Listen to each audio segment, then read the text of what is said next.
Hello बच्चों, welcome to my channel Satish education channel. आज मैं बच्चों आपको एक महत्वपूर्ण टॉपिक वास्तविक संख्या से प्रश्न लिया हूं, जो आपके आने वाली परीक्षा के लिए अति महत्वपूर्ण है। पहला क्वेश्चन है कि सिद्ध करना है कि √2 परिमेय संख्या नहीं है, अर्थात अपरिमेय संख्या है। ये बहुत ही महत्वपूर्ण प्रश्न है बच्चों।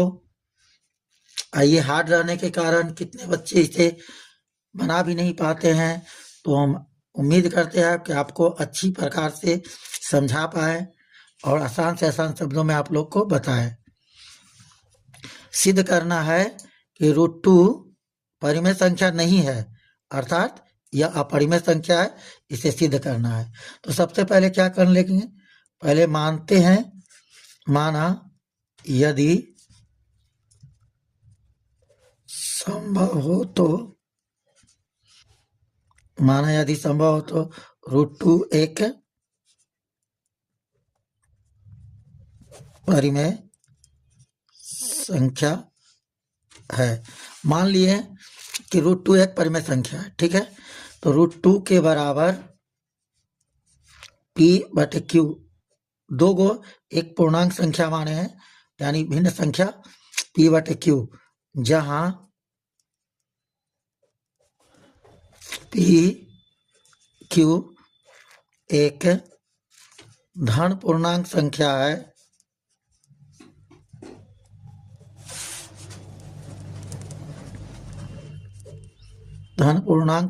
है और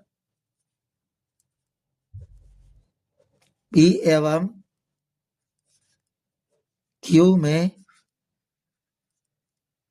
कोई भी उभयनिष्ठ गुणनखंड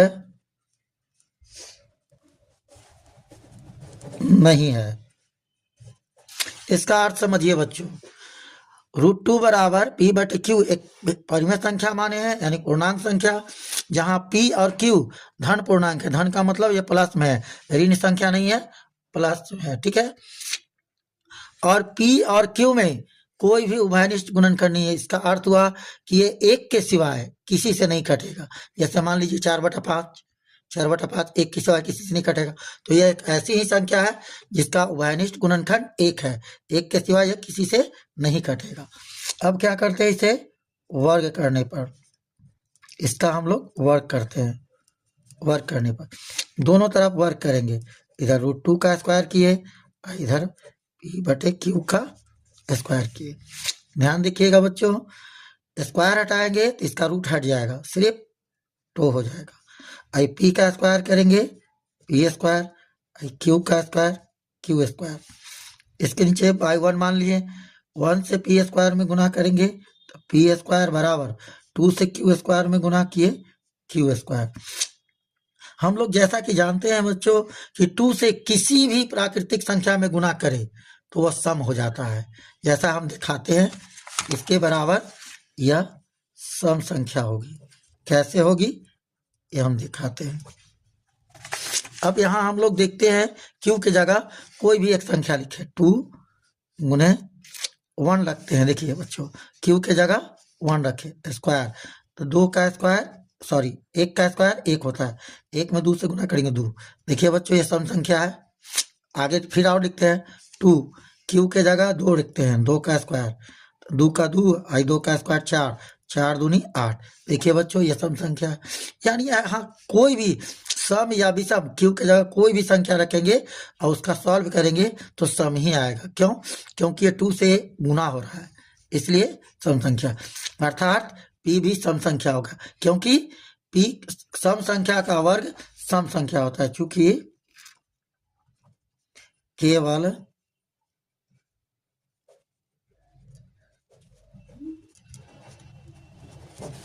सम संख्या का वर्ग सम होता है, इसलिए p बराबर सम संख्या। ये एक भाग हम लोग प्रूव्ड कर दिए बच्चों। ये एक भाग हम बच्चों प्रूव कर लिए कि P एक सम संख्या। अब इसी प्रकार हम लोग Q को भी सब सिद्ध करेंगे कि वह भी एक सम संख्या होगी। कैसे देखते हैं पुनः।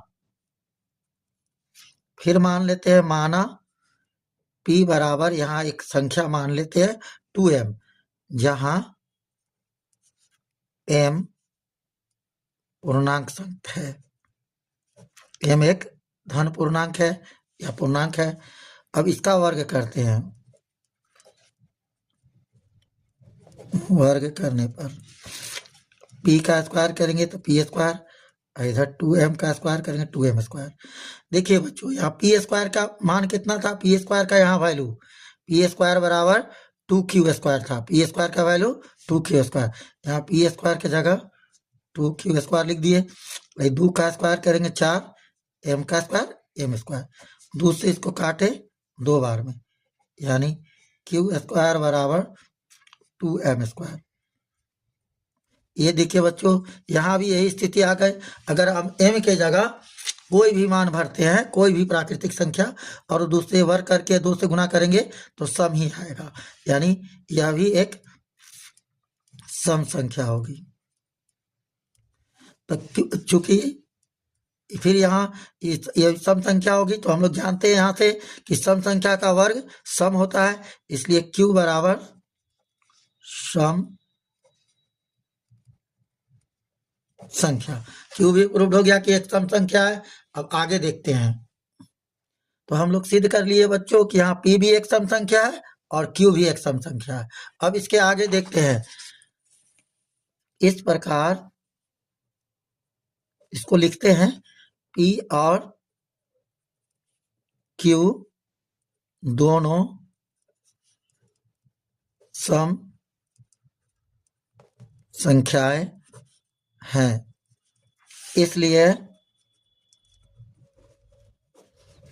P और Q में उभयनिष्ठ गुणनखंड 2 होगा। क्यों? क्योंकि सम संख्या 2 से विभाजित होती है, कोई भी सम संख्या 2 से विभाजित होगी। इसलिए जब हम P और Q दोनों सम संख्या है तो निश्चित है कि P और Q 2 से विभाज्य होगा। इन दोनों में उभयनिष्ठ गुणनखंड 2 होगा। अब देखिए बच्चों हम लोग शुरू में क्या माने थे कि P और Q में कोई भी उभयनिष्ठ गुणनखंड नहीं है, यानी एक के सिवाय किसी से नहीं कटेगा, जबकि यहाँ आ चुका है कि P और Q में उभयनिष्ठ गुणनखंड 2 है, जो अब हम लोग का ये मानता के विपरीत आ गया है। इसलिए √2 को परिमेय संख्या के रूप में, पहले यहाँ एक लाइन लिखेंगे बच्चों कि यह हमारी मान्यता के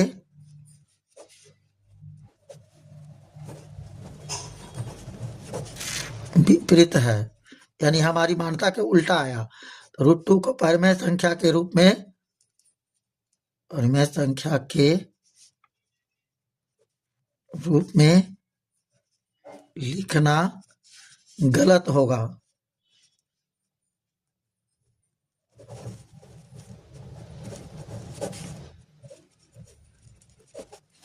अर्थात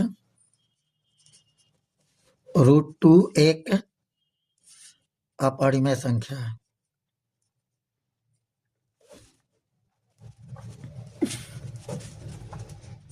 ये बच्चों सिद्ध हो गया।